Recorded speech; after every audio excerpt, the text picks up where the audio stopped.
sometimes, I get a little cartoon-like in my thinking about how we are operating in our... And sometimes, for myself, I sort of go, oh my gosh, afflictions are us. And in a way, that's actually true universally. We're here in these bodies in samsara because we have the seeds of afflictions in our mind, and they propel us to do actions that keep us going round and round and round. So as practitioners, I suppose that overcoming afflictions are us could be a good slogan for, someplace like Sravasti Abbey. So I was just thinking about wanting to talk about afflictions, and then today the quote from, I guess it comes from Shambhala. The Dharma quote of the week came with a quote from Jetsun Khandro Rinpoche, and she does not hold back. She's a very direct teacher. So I thought, we can learn a little bit from Khandro Rinpoche. But first, I want to just go through some steps that we've learned about what happens when the afflictions arise. One of the things that I have found especially helpful that Venerable Children has taught is that if I can catch it. This is the trick. When anger is arising, or when attachment is really present, which is even harder to see. But those are the moments when we stop and say, stop.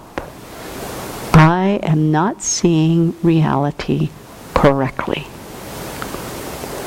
I may or may not be able to deal with the emotion. If it's already up to the place where I've caught it, then it's big. But if I can do anything to say to myself, stop. I am not seeing reality correctly at this moment. This at least begins to build a little bit of space. Now, why are we not seeing reality correctly at this moment? Because we know that from our textbook definitions that attachment exaggerates the good qualities of the object and then believes in that exaggeration. Anger exaggerates the negative qualities of the object in front of us and then believes and grasps at that exaggerated image. And the enemy image is a hard one to combat. At the moment that we're feeling this and seeing this object, this person usually, they seem to have horns, red pouring out of their body, smoke pouring out of their ears, snarling with all their talons up, ready to strike. That's what we see. But that's exactly I'm not seeing reality correctly. That's the mind we need to stop and catch. So, if we can do that, then that slows things down a little bit. If we can then apply the antidote enough to go, we can step away and think about, okay, what's another way to think about this? And here we go get some help from friends, maybe. Not from help to help us say, oh yeah, that person is a screaming monster with horns and stuff coming out of their head, but help that says, sounds like you're really angry. What do you need right now? Or how can we help support a different view? And this is where Khandro Rinpoche things comes in about how we exaggerate. She says, imagine you're about to go into a cotton factory. But before you go in, you pour glue all over your body. And then at the door, you demand, I don't want any cotton balls to stick to my body. And no, I refuse to take a shower and get off this glue. Then you go into the cotton factory. What happens?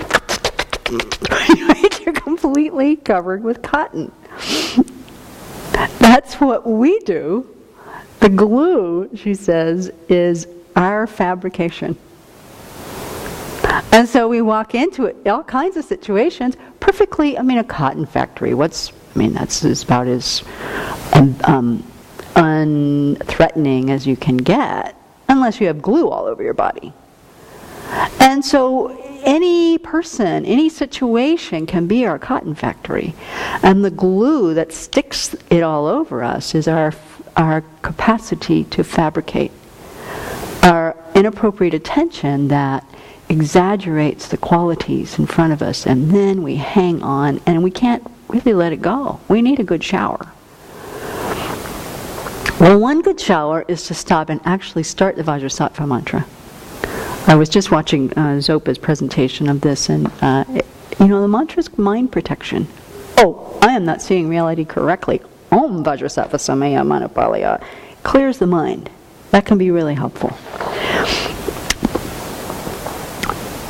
So once we've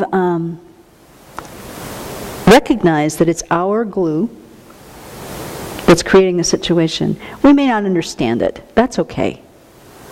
But we can step away and keep our mouths shut and get out of trouble with making it worse.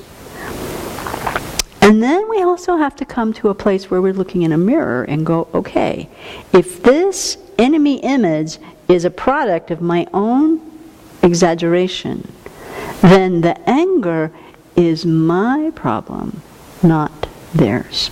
And so this is where I need to work to care for myself. This is where, okay, I want to take care of this being. I don't want to create any more negative karma. I don't want any future suffering to result from the fact that I have an affliction in my mind.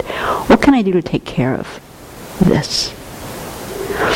And then an exercise that I recommend, that I have found extremely helpful, is if in the situation where we have this enemy image arising again, or like in the office, or in the family, or in the community, or when there's a bunch of people that have known each other for a while, to combat that enemy image is to sit down and write down, and every single day, the good qualities of that person, or the kindness I received from that person today.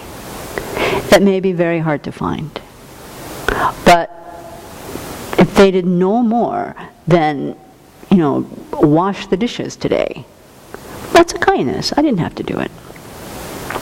If we look, we can find the kindness and we can find good qualities in every single person. And for a long time, and now that I've thought of this, I'm going to start it up again. It was a wonderful exercise to make myself, before I went to bed every night, I had to write down a good quality of everybody in this community. I had to write down a kindness that I received from every person in the community. And that helped me keep my mind out of its habit of, this isn't happening, this isn't happening, this isn't happening, this isn't happening. And more to, wow, look what's happening. Things are getting done, people are doing their work, people are practicing hard. And so, kind of keep this image, this cotton ball image, I think is really quite vivid, of how it is that we put the glue on ourselves. We ourselves fabricate that enemy out there, and then the cotton or that image sticks. And there are a lot of good shower antidotes that we can do to transform. So this is our practice. Overcoming afflictions are us. It'd be nice to get a little shirt or something that said that, but that's our goal. And we can't overcome them if we don't have them. So it's not like we can hate ourselves for having afflictions. They're there. Every single sentient being has them. And how fortunate we are that we're in a place and have learned enough teachings to be able to overcome them. So that's our work. That's what we do.